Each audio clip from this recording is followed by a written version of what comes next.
we want to continue to look at trig identities, and we are continuing to use our fundamental trig identities that we looked at last time, the reciprocal identities, the quotient identities, and the Pythagorean identities.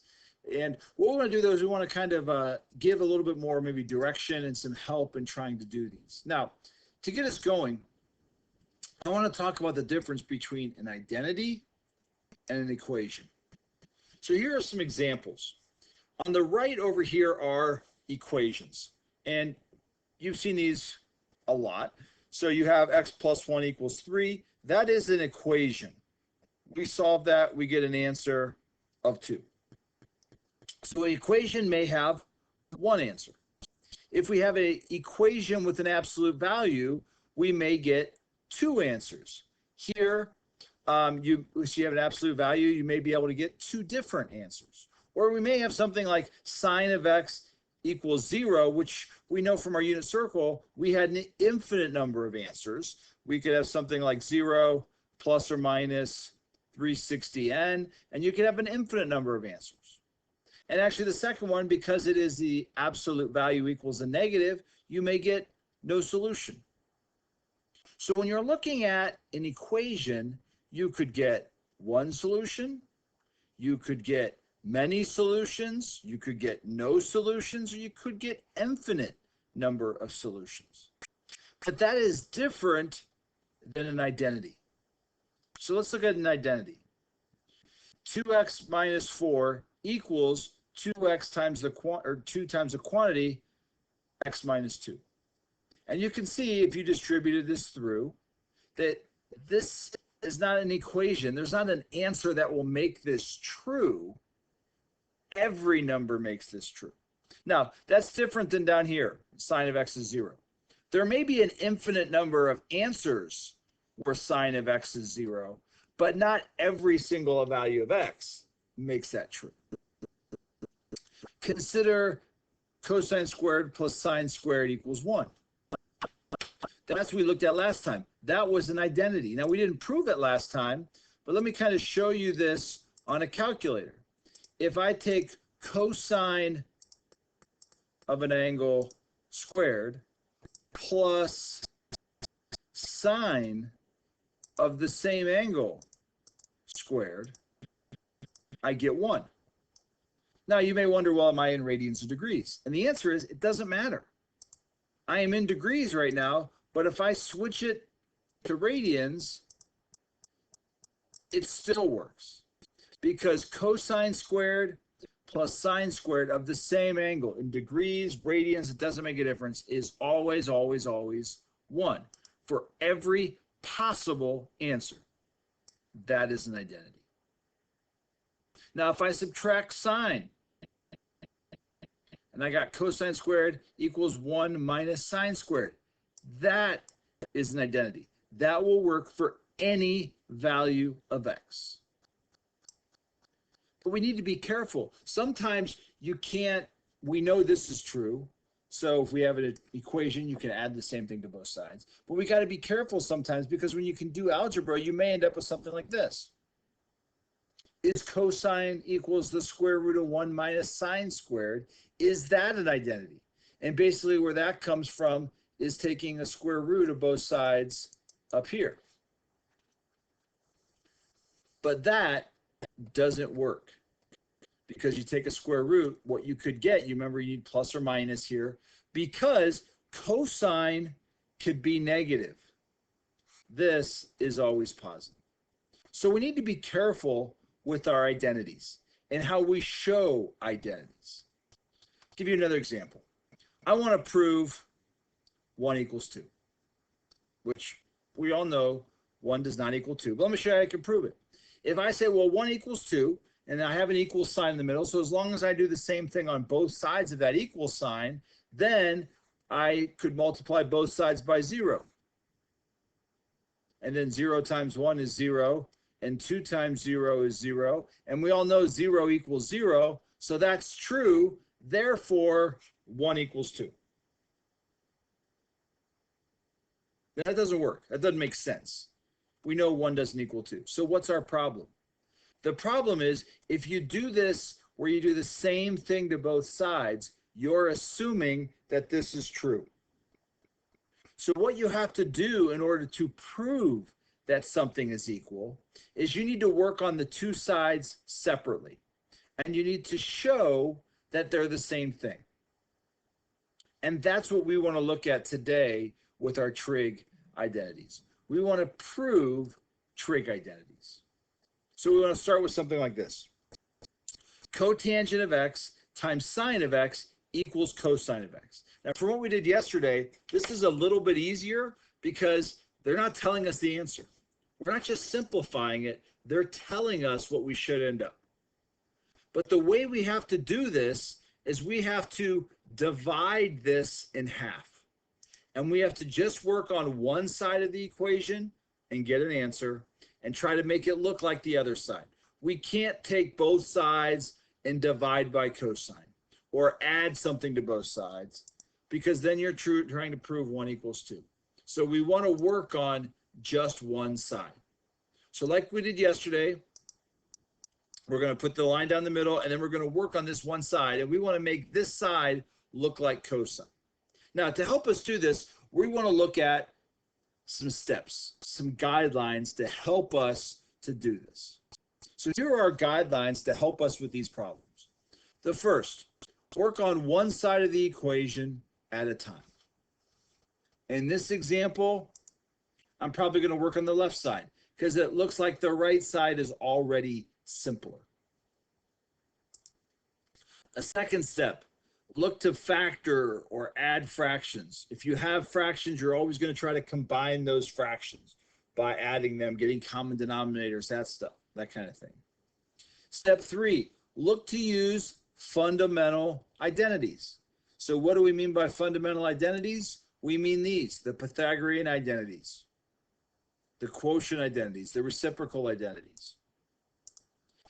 The fourth kind of guideline we could use is convert everything to sine and cosine. This will almost always work. Sometimes it may take a few more steps as we looked at yesterday, but this will always work. And the final step, the one that people struggle with the most, and the one that they're sitting there watching these videos over the last couple of days thinking, I have no idea what's going on. This is the most important step for you. And this is a hard idea to work on. But the most important thing for you to do is don't just sit and stare. Try something. Even paths that don't work will give you insight. Try something. These problems take time. These problems take trial and error. If you're doing these problems and you think, I'm just going to write down the answer the first time and be done, no. Get your eraser ready. You're going to try something. You're going to get started. You're going to do a step or two and realize, wow, that didn't work at all. That didn't help me a bit. I need to go back and try again. Erase what you've done, get a new piece of paper, and try again. So let's look at this one. So in terms of our guidelines, we're going to work one side. There's really no fractions to deal with. There's really fundamental identities. We can maybe convert to sine over cosine, and that's what I'm going to do here. Cotangent. Cotangent is equal to cosine over sine times sine. Now I have these two fractions. I multiply, sines cancel, and I get cosine, which is equal to cosine. And you may remember this one from yesterday. We did this same problem, but yesterday, all we were doing yesterday is just looking and saying, simplify this. Now we're trying to prove this, so we're trying to make sure, show both sides are the same. So you can think of this as this is where you're starting, and they're telling you this is where you end up, and the steps have to get you there. Now, because of that, I'm going to be very particular about looking at the steps that you go through. You cannot just do one step and then stop and then just write down the answer and say, hey, look, it worked out. I want to see your steps. I want to see the process you go through to make it work. Let's look at another one. Secant squared minus tangent squared equals 1. So following our guidelines, work one side of the equation. Obviously, we're going to work the left side. We can use fundamental identities, and that's what I'm going to do here. Once again, you may remember this one from yesterday. I'm going to use a fundamental identity, which says secant squared is equal to 1 plus tangent. So I can use that identity here, that secant squared is equal to 1 plus tangent squared minus tangent squared. I'm just working one side. The tangents squared cancel, and I get 1 equals 1, and there's my answer. I have proved that identity. Okay. Let's try another one. Now, these are some basic ones that we looked at already. So as they get a little bit harder here, we want to get a little bit more difficult and use more of identity. So let's look at this one. Cosine squared minus sine squared equals 1 minus 2 sine squared. Now, there's not a straightforward identity here. Using our guidelines, we're going to try to work one side. One side does not necessarily look that much simpler than the other side. So how do we know where to begin? Well, the goal here is going to be, if you look on the right side, you'll notice there's only a sine squared. Over here, there's cosine squared and sine squared. So I'm going to convert cosine squared into sine squared. So if we look at our fundamental identities, what do I know cosine squared is equal to in terms of sine squared? Well, cosine squared is 1 minus sine squared. So I can change cosine squared to 1 minus sine squared.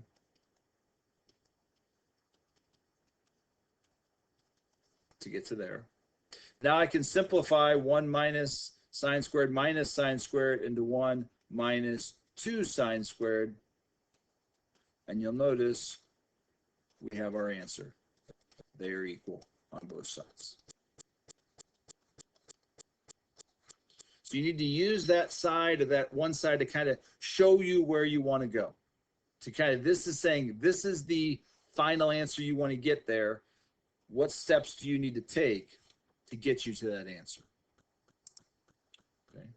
Now, if you think about going back to our fractions, if we have two fractions, we need to get common denominators, right? So I'd multiply over here by 4 over 4. Over here, I'd multiply by 5 over 5. And then we get 8 over 20 plus 15 over 20. And we could combine those and solve and get 23 over 20. We're going to have to use that idea of fractions for our next one. So we have tangent of theta plus cotangent of theta equals secant of theta cosecant. So what we're going to do is we're going to work on one side.